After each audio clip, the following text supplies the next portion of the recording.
I would say welcome to Think About It reviews, but there's nothing to think about. Welcome to the R-rated review, where we fucking talk about this piece of pile of hippo shit, Alone in the Dark. And this was by request of I am Regist. Whatever. Sorry, Regist. I think I said your name wrong. But thank you, anyway, for providing me with this film. No, in all honesty, I knew this movie was a piece of shit film, but I tried to make it a drinking game out of it, and I tried to provide you with a drunk review, but I couldn't even get fucking drunk off this shit. This shit was so boring. I should have just got drunk anyway, but you know, there's rules to the drinking game. Like every dick move that somebody makes, every monster that shows up, every fucking ridiculous thing that happens, take a drink, 2 drinks, this and that. But it got to the point where this movie was so fucking boring. It's just like, you're really just spacing out, and you're really just drinking your beer no matter, anyway. Oh, man.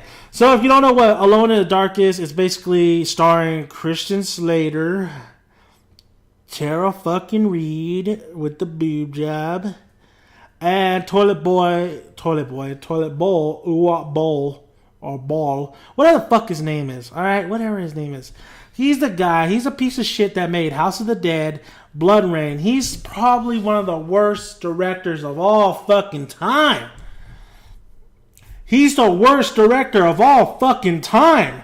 Honestly, this guy, this might be his most coherent. No, it's not. It's all over. This movie's all over the fucking place. You want to know what it's about? It's actually based off a video game. Of course, because Uwe Ball does a lot of video games to movie adaptation. Fuck you, Uwe Ball.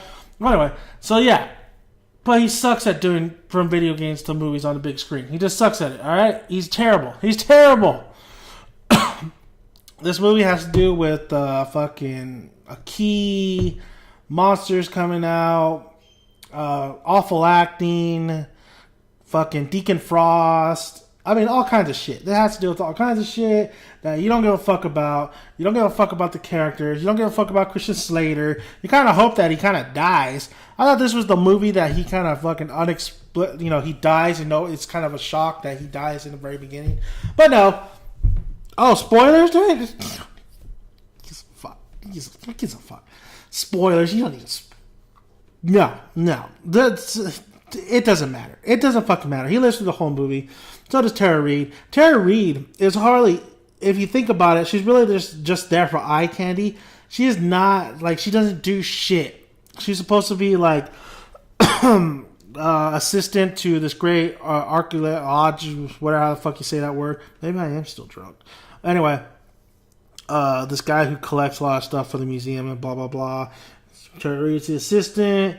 She opens up a fucking box, whatever. I don't fucking care. Oh, fuck this movie. It was kind of funny in the very beginning, though, when the guy with the glasses was basically, he runs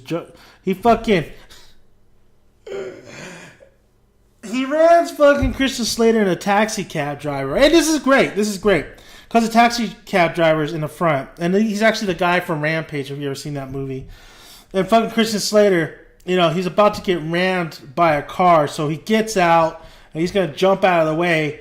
You know what? Before he jumps out of the way, though, he tells the taxi cab driver, stay in the car! And he fucking just leaps out of the way himself. What a dick! He didn't tell him, get out of the way. He didn't try to save him. He just said, stay in the car while you get rammed by this bald-head guy with glasses. Oh, man. What a fucking dick. So, yeah. It's one of those movies. And then the guy, bald-headed guy, doesn't go straight at him. He has to go all the way to the top, jump all the way from the top, and just like do a slow motion and land on Christian Slater. It was so funny and so ridiculous. When Christian Slater was doing moves when the fights were happening, that was so ridiculous. It was a fucking stupid thing to watch, but I still drank. I drank a lot. I drank a lot in that opening sequence. I got to give it up, though. The monsters weren't too bad looking. They're okay. They're fine. The CGI was terrible. It was fucking terrible. But I'd rather have that CGI than have shitty ass acting. And the acting in this movie was fucking terrible. Like, for realsies. Like, terrible. Like, I just thought of something bad. It was fucking terrible. What do you want me to say? What do you want me to say about this review? I mean, I'm fucking going all crazy, going all ranty and everything. It's a fucking terrible movie. I'm sorry to my two friends who came over and I said, hey, let's play a drinking game. Let's watch this fucking movie that this subscriber suggested. You know, everybody gets one. That's it. Everybody gets one request. My one friend requested fucking Paul Blart 2. But whatever. You know, it was this movie was fucking terrible. It was fucking terrible. It was terrible. The one thing that pissed me off though was the ending, where Deacon Frost pretty much the bomb doesn't work, the trigger doesn't work. You know, those little remote to blow up the whole fucking hive of all these monsters. What does he do? He says, "I gotta go back." So he goes all the way back where the bomb was. He starts shooting at the hive. No monsters are anywhere near him. He detonates the fucking bombs, like he does a countdown for it. What does he put on there? 5 fucking seconds. 5 seconds. He didn't put like, you know, a minute, 2 minutes so he can get the fuck out of there. No, he put 5 seconds. Now keep this in mind. The monsters were nowhere near him. You see shots where he's shooting at fucking nothing. Nothing. He has time to put the countdown on for fucking 5 minutes, 4 minutes, 2 minutes. I don't give a fuck minutes. But he puts it on for 5 fucking seconds. And this is a doozy. He fucking tries to run out of there. He tries to get out of there. This is why Blade killed your ass, Deacon. Oh my god. Oh my god. Terrible. It was terrible. That was fucking so very much. And you know what's funny? He did all that, and plus that bomb didn't look like it was going to blow up anything. It didn't look like it was going to blow up the whole fucking hive. He did that, and the monster still made it up to the surface. This movie is terrible. This movie is fucking bad. Don't take my word for it. Watch it. Watch it. Try to play a fucking drinking game.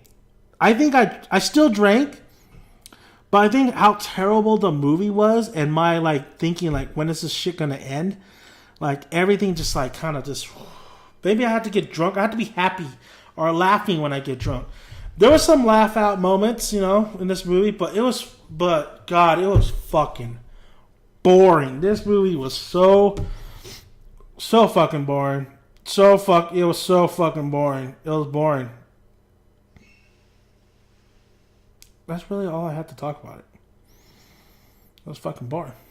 Well, there you go. That's my review on Alone in the Dark. What a piece of shit movie.